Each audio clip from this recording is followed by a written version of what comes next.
let's go to your seat.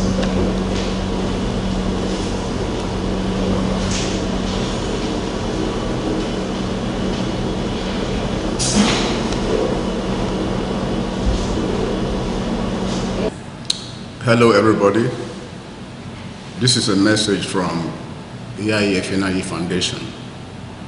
My name is Dr. Caesar Osayani Iyayi. I am not a medical doctor, I'm an academic doctor. But I would like to discuss a few things with you, very critical things concerning the COVID-19 pandemic. Today, we've heard a lot about how to prevent COVID-19 from happening to us. But we have not heard enough about how we will be able to manage the situation at home. Should it be that the hospital or medical system in Nigeria will be unable to accommodate everybody? It has happened in America, it has happened in Britain, and we don't know what the future looks like.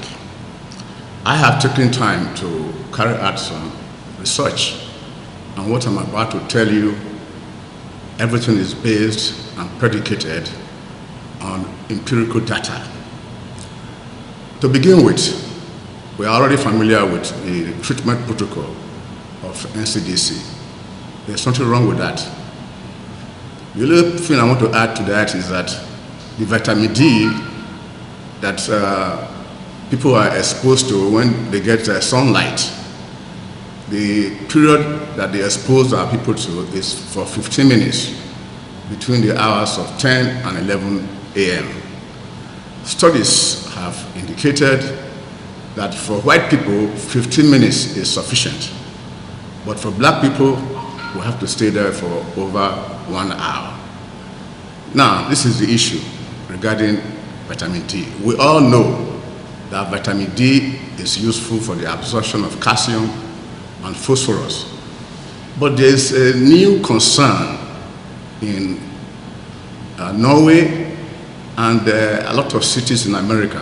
People found out that many black people were dying disproportionately to the population compared to the white people. And what is the commonality between all these black people? They lack vitamin D. They are vitamin D deficient. The same scenario played itself out in Norway, where a group of Ethiopians that are black, they are domiciled in this particular region in Norway.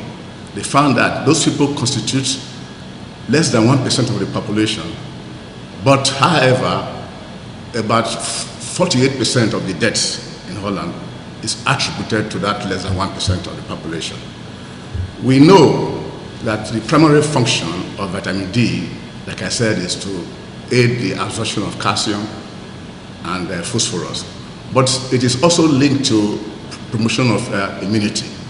So what I want to advocate at this point is that if our people cannot be allowed to stay under the sun at the NCDC center for more than 15 minutes, then they should be given a vitamin D supplement, the vitamin D3. It is inexpensive, contains 1,000 international units. That's how vitamin D is measured in international units. I'm not too sure whether they are giving them zinc. I know they are getting vitamin E. So zinc is also very important in the build-up of immunity. So, what is new that I have to tell you? What we now found out, particularly from the studies in Italy, where they did autopsy on more than 300 patients or so. I can't remember the exact figure. They found that they had blood clot in their veins.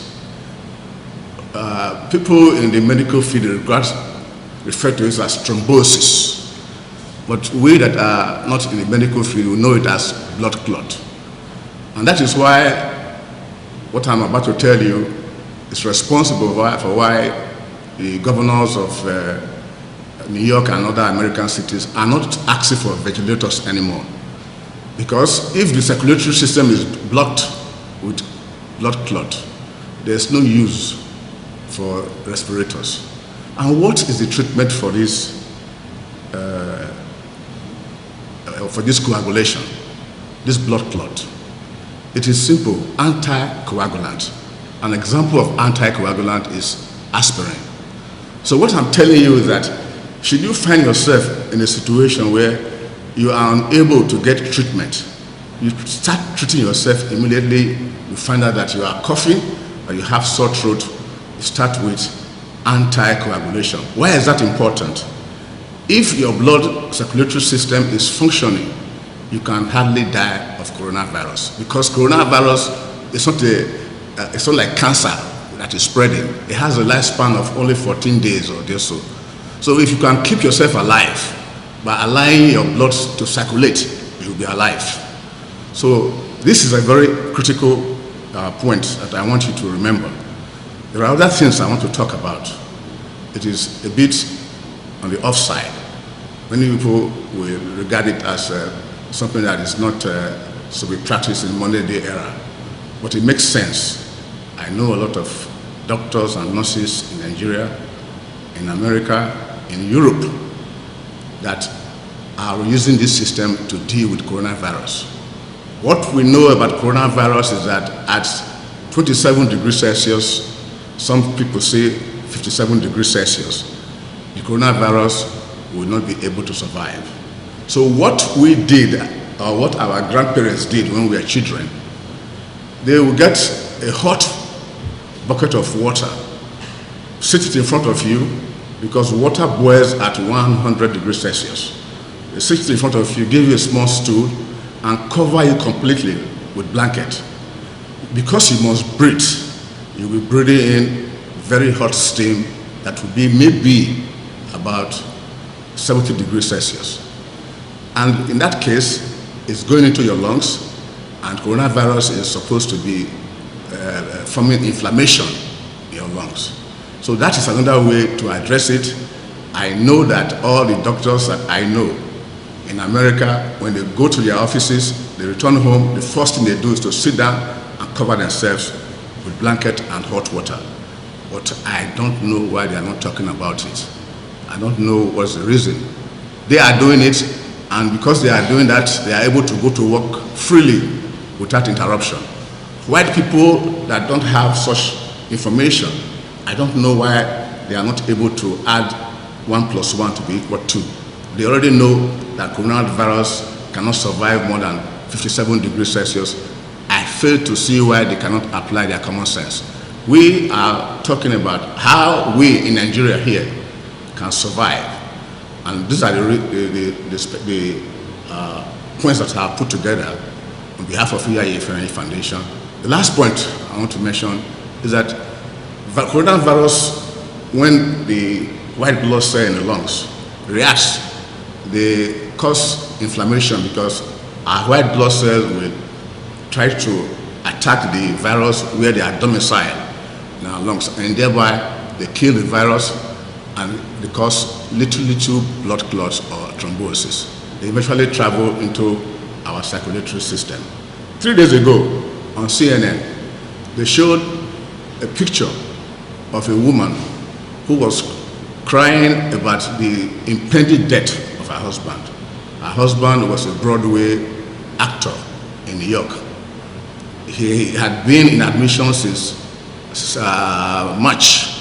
He was put into medically induced coma, and when they got his leg amputated, they did a study on that leg, and they found out that it was filled with blood clot.